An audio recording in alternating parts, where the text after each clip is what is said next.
So guys, मुझे पता है कि आपके मन में अब एक ही क्वेश्चन चल रहा होगा। एक बच्चे का मैंने कमेंट देखा था, सर दिन रात सोते जागते बस एक ही चीज़ याद आ रहा है कि सीईटी का रिजल्ट कब आएगा कब आएगा। और गाइस एक चीज़ जरूर कमेंट करना कि जो आप सभी का आंसर की में आया हुआ है उसमें कितने मार्क्स बन रहे हैं, क्योंकि उन डाटा को एनालाइज करके मैं बहुत सारे वीडियोस आप सभी के लिए लाने वाला हूँ, इसलिए कुछ सेकंड लगेगा, कमेंट जरूर कर देना। देखो गाइस, हर साल को अगर मैं एनालाइज करूँ तो आंसर की के बाद अराउंड 10 to 15 डेज के बाद अपना रिजल्ट आ जाता है।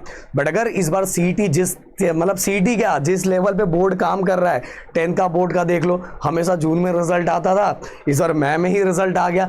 12th का देख लो, हमेशा एंड में आता था, इस बार पहले ही आ गया। तो हर चीज़ बहुत फास्ट की जा रही है और बहुत अच्छी तरीके से किया जा रहा है। इस बार अनुमान से सभी चीज़ें बहुत फास्ट हो रही है। तो 21 को अगर आंसर की रिलीज हुआ है तो वहाँ से अंदाज़ा लगा सकते हैं कि हमारा जो है 1 तारीख से 10 तारीख के बीच में, मतलब अगर मुझे लग रहा है 1 से 5 के बीच में रिजल्ट आना ही चाहिए सीईटी का, तो 1 से 5 के बीच में रिजल्ट आएगा। पर रिजल्ट आने के पहले गाइस आप सभी को बोलूँगा आपका डॉक्यूमेंट रेडी होना चाहिए।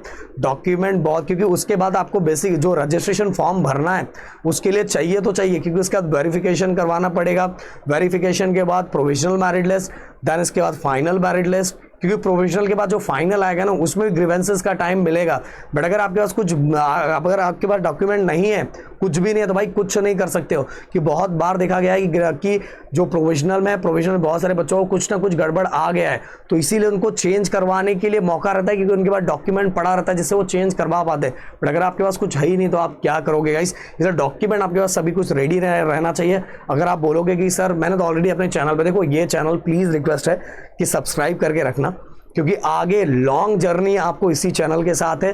कि आपका आगे इंजीनियरिंग हो गया, डिप्लोमा हो गया, अगर 12th के बाद बहुत सारे बच्चे डिप्लोमा भी करते हैं, तो अगर आपकी जो भी जर्नी है वो इसी से जुड़ी हुई है। और साथ में प्रदीप गिरी एकेडमी जो आगे आपकी आगे फ्यूचर जर्नी है, आप आगे वहाँ आने वाले ही हो, बट अभी से सब्सक्राइब करके रख दोगे तो बहुत अच्छा लगेगा। सो गाइज देखो, प्रोविजनल मेरिट लिस्ट, प्रोविजनल के बाद देन फाइनल मेरिट लिस्ट, और फाइनल मेरिट लिस्ट के गाइज जो रैंक, जो उसके अंदर आपका रैंक आएगा, उस रैंक के बेसिस पे आपका एडमिशन प्रोसेस स्टार्ट होगा। ऑप्शन फॉर्म भरा जाएगा, ऑप्शन फॉर्म भरने के कैप में अलॉटमेंट होगा, और जैसे ही कैप में अलॉटमेंट हुआ तो आपको ऑफलाइन मोड में जाके कॉलेज को भरना मतलब कॉलेज में जाके डॉक्यूमेंट, सभी आपके डॉक्यूमेंट, ओरिजिनल डॉक्यूमेंट सबमिट करके उनको दिखाना पड़ता है, सभी चीज़ें करना पड़ता है। वहाँ फीस पे करके ओरिजिनल डॉक्यूमेंट सबमिट करके अपने एडमिशन को डन करना पड़ता है। तो आपके पास टाइम बहुत कम रहता है, और अब तो बहुत कम टाइम बचा हुआ है।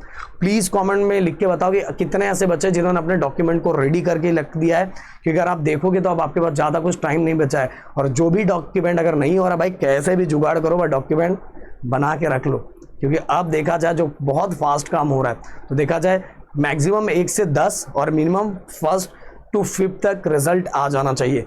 और प्लीज़ आप बताओ कि अभी दिमाग में क्या चल रहा है और इस कॉलेज में एडमिशन लेना चाहते हो। Thank you so much guys, जय हिंद एंड जय महाराष्ट्र दोस्तों।